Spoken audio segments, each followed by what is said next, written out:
Hi friends, প্রতিদিনের মতো আজকেরও চলে এসেছি নতুন একটি রেসিপি নিয়ে। আজকের বানাবো ভীষণই মজাদার তাল ক্ষীরের রেসিপি। একদমই সহজ আর খেতে অনেক বেশি টেস্টি। তাহলে চলুন দেখে নিন রেসিপি। এর জন্য প্রথমে আমি কড়াইতে নিয়ে নিচ্ছি 1 লিটার দুধটাকে এখানে গরম করে আমি ফোটাতে থাকবো ততক্ষণ পর্যন্ত যতক্ষণ না এই দুধটা কমে কমে 1 কাপ মতো হয়ে আসে। প্রায় 4 কাপ দুধ কমে কমে 1 কাপ যতক্ষণ না হয়ে যাচ্ছে ততক্ষণ পর্যন্ত এটাকে আমি ফুটিয়ে নেব। দুধটা দেখুন অনেকটাই কমে এসেছে। এখন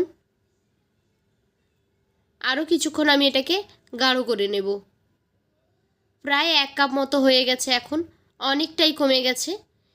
এইবারে আমি এখানে অ্যাড করে দেব তালের রস।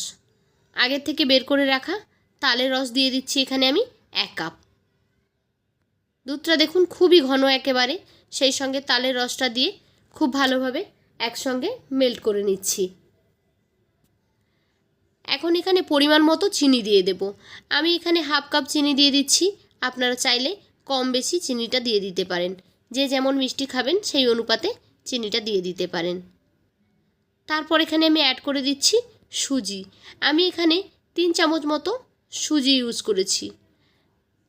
আপনারা চাইলে 3 থেকে 4 চামচ দিতে পারেন, এর বেশি দেওয়ার কোনো প্রয়োজন নেই। এতে করেই কিন্তু ক্ষীরটা খুব ঘন হয়ে যাবে। এখন যতক্ষণ না সুজিটা খুব ভালোভাবে সেদ্ধ হয়ে যাচ্ছে ততক্ষণ পর্যন্ত এটাকে রান্না করে নিতে হবে। এখন আমি উপর থেকে দিয়ে দিচ্ছি কিছুটা ফ্রেশ নারকেলের কোড়ানো। আপনারা চাইলে কেনা নারকেলের গুঁড়োটাও দিতে পারেন, তবে ফ্রেশ নারকেলটা দিলে এর টেস্টটা কিন্তু অনেক বেশি ভালো হয়। এখন কিছুক্ষণ এটাকে ফুটিয়ে নেব।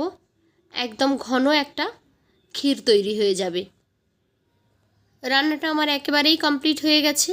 আমি এখন দিয়ে দিচ্ছি পরিমাণ মতো লবণ। মিষ্টি জিনিসের লবণ দিলে খেতে বেশ ভালো লাগে। লবণটা দিয়ে একটু নাড়াচাড়া করে কিন্তু আমি গ্যাসটা বন্ধ করে দেব। আমার ক্ষীরটা একেবারেই রেডি হয়ে গেছে।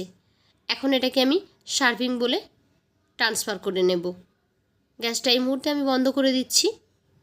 ঘনত্বটা কেমন হবে দেখেই আপনারা বুঝতে পাচ্ছেন। তো রেডি হয়ে গেল আমাদের তাল ক্ষীর। কেমন লাগলো আপনাদের কাছে আজকের এই রেসিপি? যদি ভালো লেগে থাকে তাহলে লাইক, কমেন্ট অ্যান্ড শেয়ার করবেন। আর এই রকমই সহজ সরল রেসিপি পেতে আমার চ্যানেলটিকে সাবস্ক্রাইব করে বেল আইকনে ক্লিক করে নোটিফিকেশান অন করে দেবেন। তাহলে যখনই আমি কোনো নতুন ভিডিও আপলোড করব সেই ভিডিওর নোটিফিকেশান সবার আগে পৌঁছে যাবে আপনাদের ফোনে। তো আজকের মতোই পর্যন্ত। ফিরে আসবো আগামীকাল নতুন আরও একটি ভিডিও নিয়ে। ততক্ষণ সবাই ভালো থাকুন। টাটা।